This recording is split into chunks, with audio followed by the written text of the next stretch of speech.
didn't know when we set sail in '58 we'd all end up in jail. And I've been called worse than fool for sailing on the Golden Rule. From San Pedro we headed west on waves of a peaceful protest, trimmed our sails to the wind and prayed the bomb would not be used again.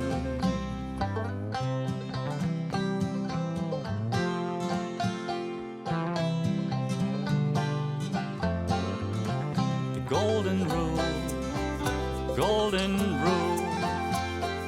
words that we had learned in Sunday school.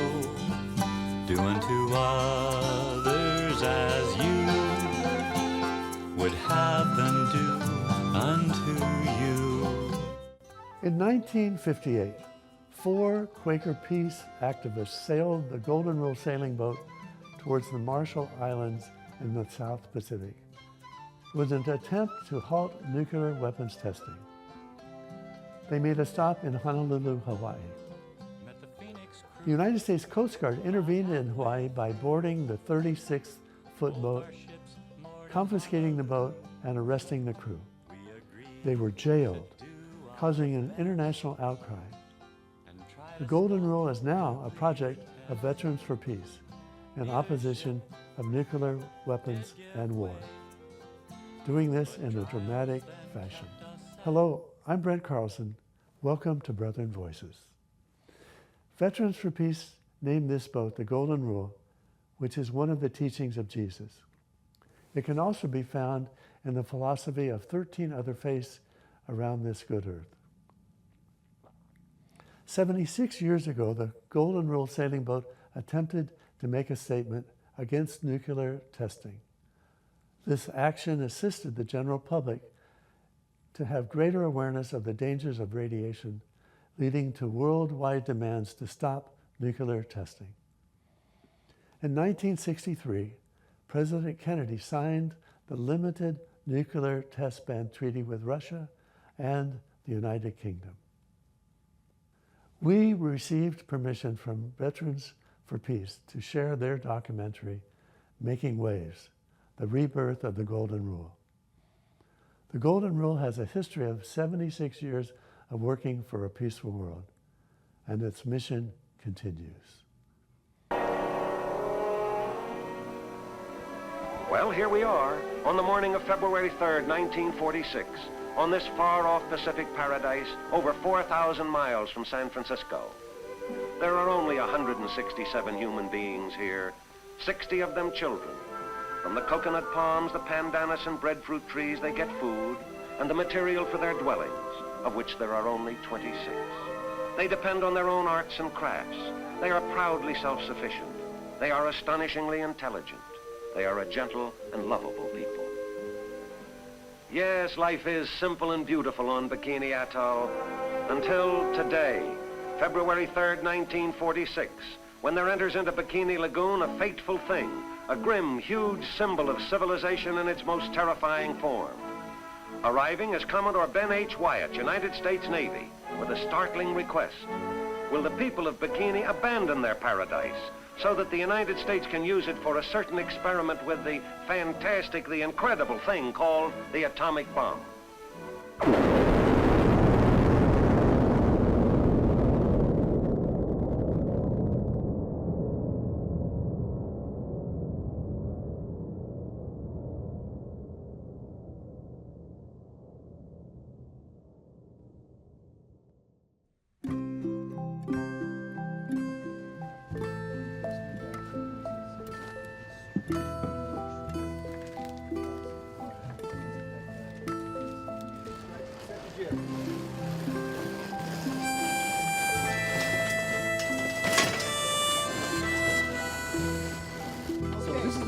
This is where we start the engine.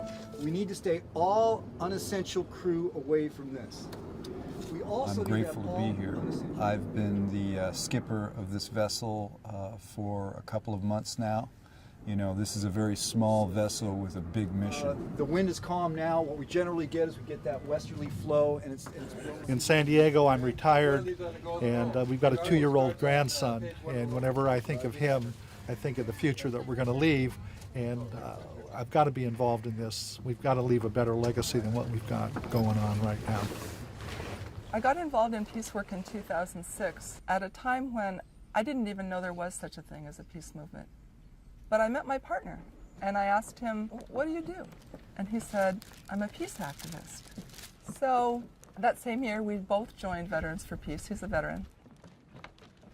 My partner Helen and I have been involved with it for the last 3 years. We've been trying to bring the whole mission into fruition, and quite successfully. We have a huge family of people who've crewed the boat, and people who've organized the events, and people who are supporting us in various ways.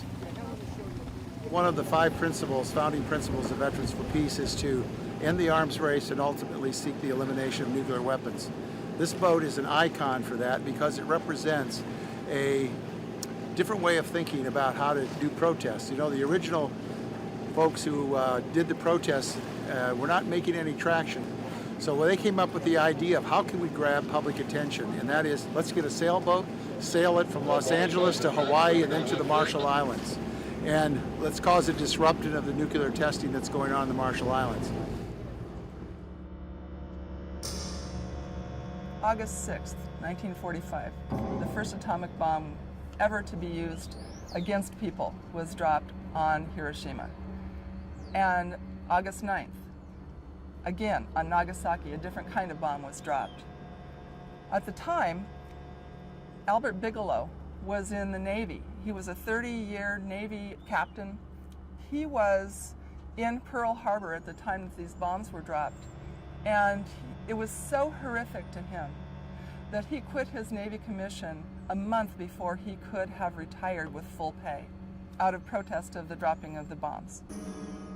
His family, a Quaker family, later hosted the Hiroshima Maidens, who came over to New York for plastic surgery, reconstructive surgery, so that they would be in less pain and could lead a more normal life. The United States continued to develop newer, bigger, better bombs, and there were a whole series of atomic bomb tests in the Marshall Islands. They were producing elements that don't exist in nature. One of those elements is strontium-90. It acts very much like calcium, and it was blowing all over the planet. And because it acts like calcium, it was getting into our babies' teeth and bones as they were growing. They were getting into mother's milk and cow's milk, and women were testing their milk for radiation before they would feed it to their children. So because of all of this and the major concern about radiation poisoning in our atmosphere, a group of Quakers decided that they wanted to do something about it. And they started the way you would normally start to try to change something. They wrote letters to the editor, they wrote op-ed pieces, they demonstrated in the streets, they wrote to the president, they tried to call their members of Congress. They did everything feasible to try to stop the nuclear bomb testing. Ultimately, they weren't successful then, and they decided they needed to escalate in their tactics. So they decided to get a boat and sail it into the testing zone and just put their lives in the way of the nuclear bomb tests. So Albert Bigelow bought the Golden Rule and sailed it out of San Pedro near Los Angeles.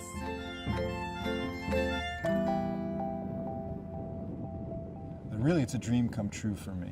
It's a dream come true to be able to be a part of this movement that began before I was born, and now I'm able to use what skills I've obtained over the course of my years to engage in resistance to the abomination of nuclear war and war in general.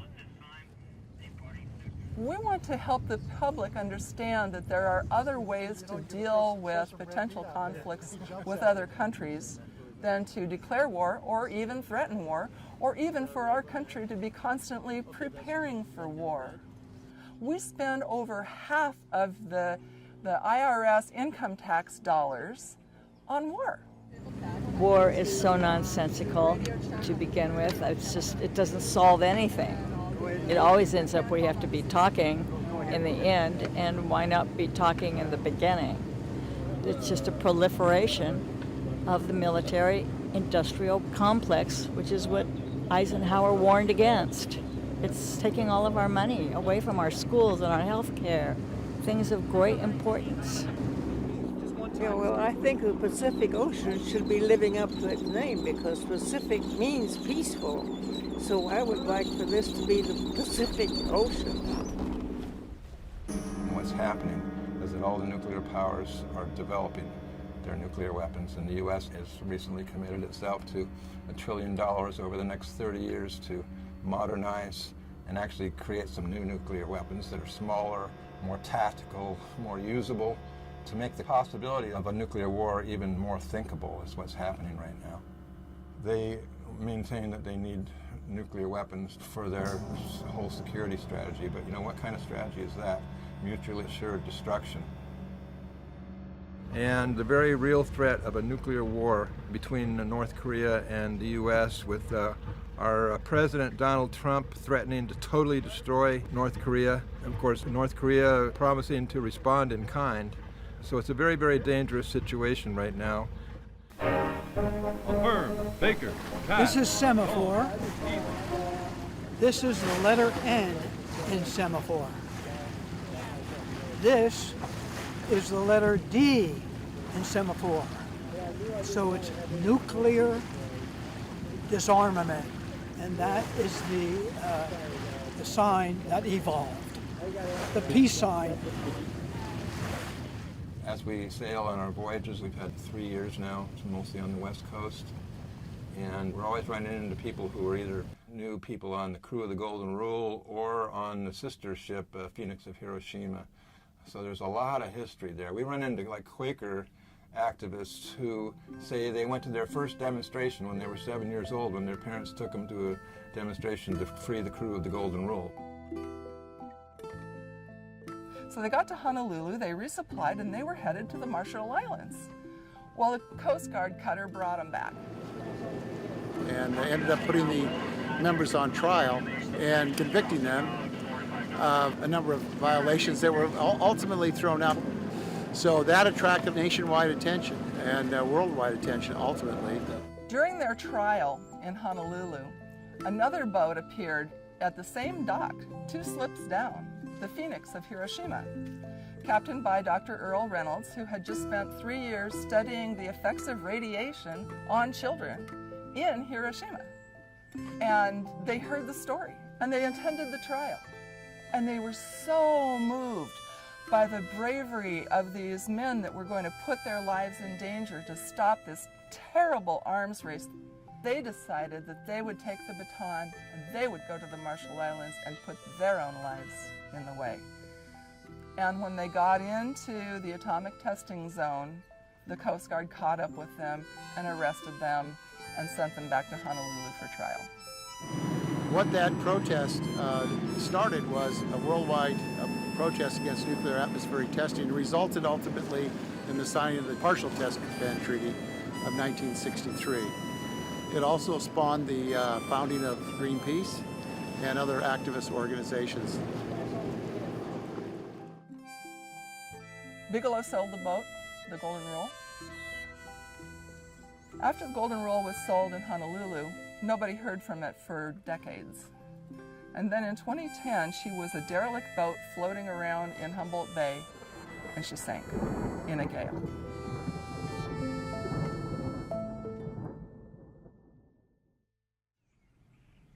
We're about to be in the Air and Sea Show that the Navy puts on. When you bring the Navy warships and the warplanes into a city, what you're doing is normalizing war. It's a way to desensitize, especially our young people, but also the voters, to think that militarization of our country is a normal and okay and good and maybe even glorious thing.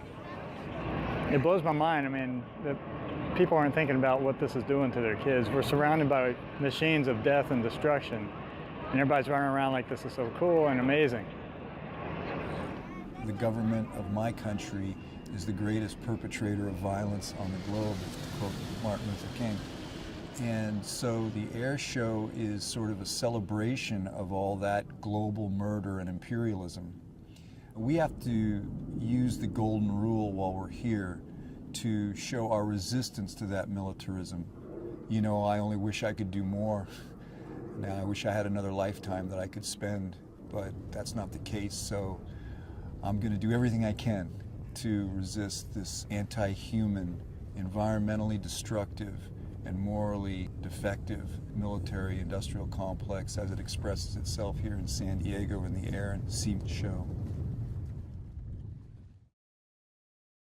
The boat disappeared, but we found it in 2009 in Humboldt Bay. Leroy Zerlang had his crew pull her up into his boatyard. He was going to burn her. So she faced a watery grave, then she faced a fiery grave, and then Humboldt Bay Veterans for Peace and Quakers showed up and they said, "Leroy, we think we want to restore this boat. Could you give us a year in your boatyard? And we want to rebuild this boat." We went and visited the Golden Rule in 2011, and it was a wreck. We visited her again in 2013, and she was starting to take shape and look a little bit like a boat. They relaunched it June 15th, 2015. Then we took off July 20th. We stopped in 10 different ports of call. Our second seasonal voyage, 2016, we went all over the waters of Oregon, Washington, and British Columbia, where we were able to give 23 educational presentations. And this gives us a talking point, a point of attraction to communities that we go into to draw people in so that we can get the message that there is no room, no place in the world for nuclear weapons. We're going to go dish out some peace today on the ocean. Run her up, run her up, run her up, run her up. There you go. Run her up. Put down all the body weight.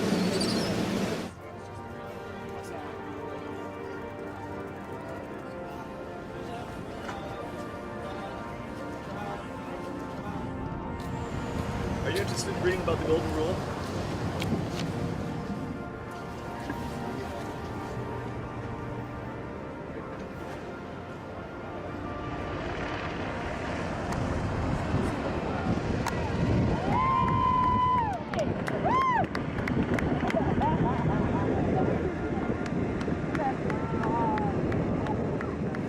They grab us when we're young, man, because they can manipulate us. The brain's not fully developed until you're 25 years old. That's why they want you when you're about 17, 16, you know. Come here and sign down on the dotted line, man. We're going to make a killer out of you.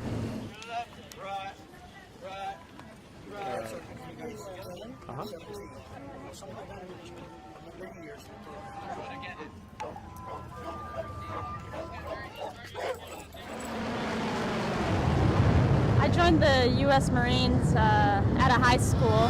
I served about 8 years. I served in Iraq for 7 months as well, and that was eye-opening.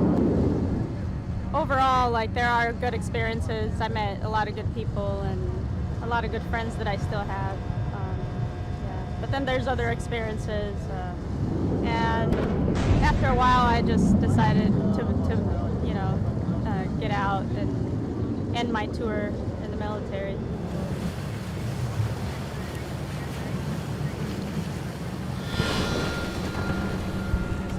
I was only in the military for 4 years, early 50s in Korea. It took me a lifetime to realize what has happened to me because of that. And I'm a very talkative guy, and I did not talk about Korea for more than 50 years. Yeah, I guess I'm not ready to talk about that part. Yeah. When I flew back from Da Nang to Japan on a C-141 Air Force plane, I was flying with 200 caskets that were American military people flying home, and there were about 3 or 4 of us.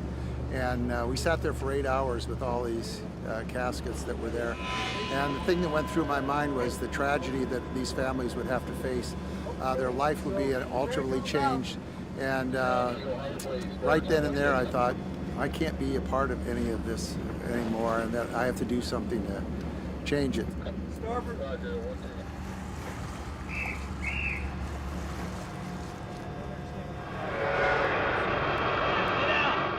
trained as a Special Forces or Green Beret medic, and kept me in the States long enough to have the opportunity to talk to a lot of veterans who were returning from Vietnam. These veterans told me stories about atrocities that U.S. troops were committing against Vietnamese civilians in Vietnam.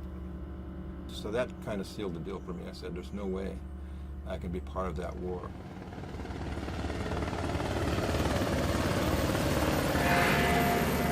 I was in on the illegal Cambodian invasion under President Nixon.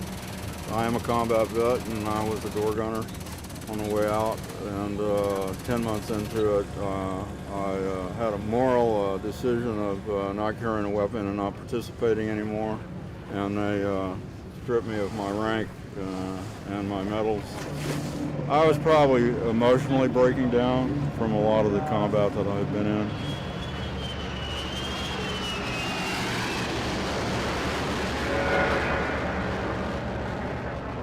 Two air crews came in. They always fly together.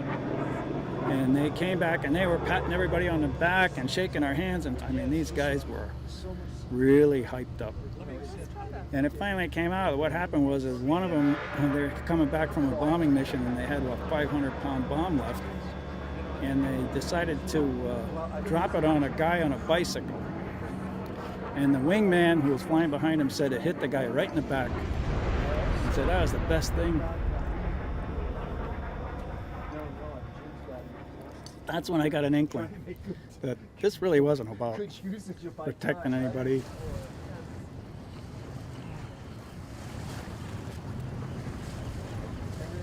It's a shame.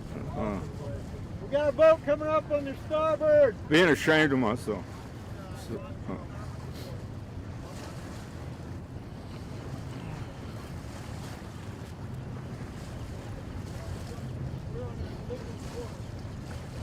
And being ashamed of my country, because we're not supposed to be like this, taking each other's lives over resources and objects. I think we bring a unique perspective, and look at the American people usually honor the military. Whereas other people, they may say, you know, that's just some sort of peacenik, I don't need to listen.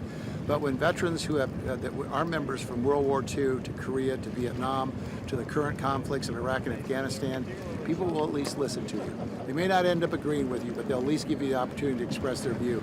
And I think that's what makes the position unique. I'll see you there. I hope you will. Come into the meeting. We'll all be happy to see you. Okay. It feels nice to be on here. It just feels more in line with, you know, me and my spirit. He's 41, I'm 70, and here we are, a generation of veterans out here on the water, floating for sanity in an insane world. We've been specifically sailing in support of the United Nations Treaty on the Prohibition of Nuclear Weapons, which just passed last month or so, 122 to 1 in the United Nations General Assembly. So it's a very exciting development. If you love this planet, you will sign this treaty. Nuclear weapon has always been immoral. Now they are also illegal.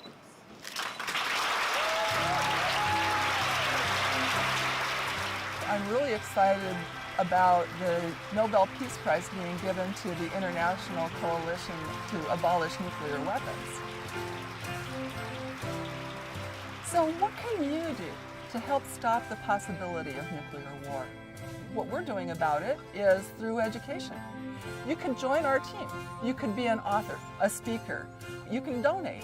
You can get involved with helping organize events and helping other people. The question becomes, who is going to lead the effort to eliminate nuclear weapons? Who's going to step up? Who's going to speak out? You know, hope is something, in my opinion, that comes about with the effort put forth by human beings. But hope in and of itself is empty. When people are putting forth great effort, then there's hope.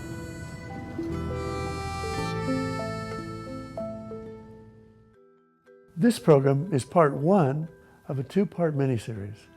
Part 2 will feature interviews with the crew of the Golden Rule, who share about their 2024 18-city tour of the West Coast, from Eureka, California to Victoria and Vancouver, Canada, and south to cities in Washington and Oregon, and back to its home port in Eureka. The Golden Rule, treat others as you would like others to treat you, is the mission of the Golden Rule, which continues for a nuclear-free world and a peaceful, sustainable future. During the winter and spring of 2025, Golden Rule ambassadors will offer presentations, boat visits, and opportunities to sail in Humboldt Bay in California. So please check out their website, www.vfpgoldenrule.org. And we thank you for joining us for Brethren Voices. This is Brent Carlson, wishing you peace. Pass it on.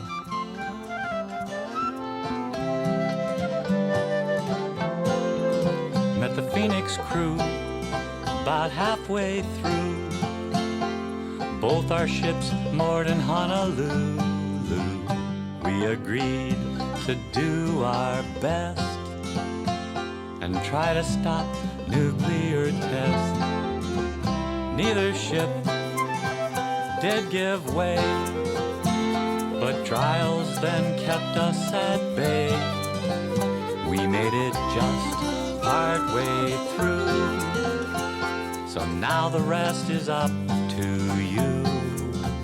It's up to me, it's up to you. Do unto as you would have them do. Do unto others as you would have them do unto you.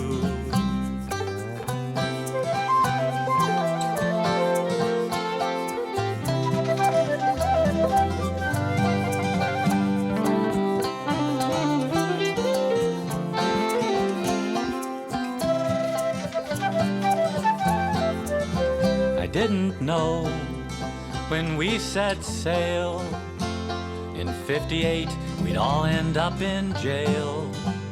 And I've been called worse than fool for sailing on the Phoenix and on the Golden Rule. It's up to me, it's up to you.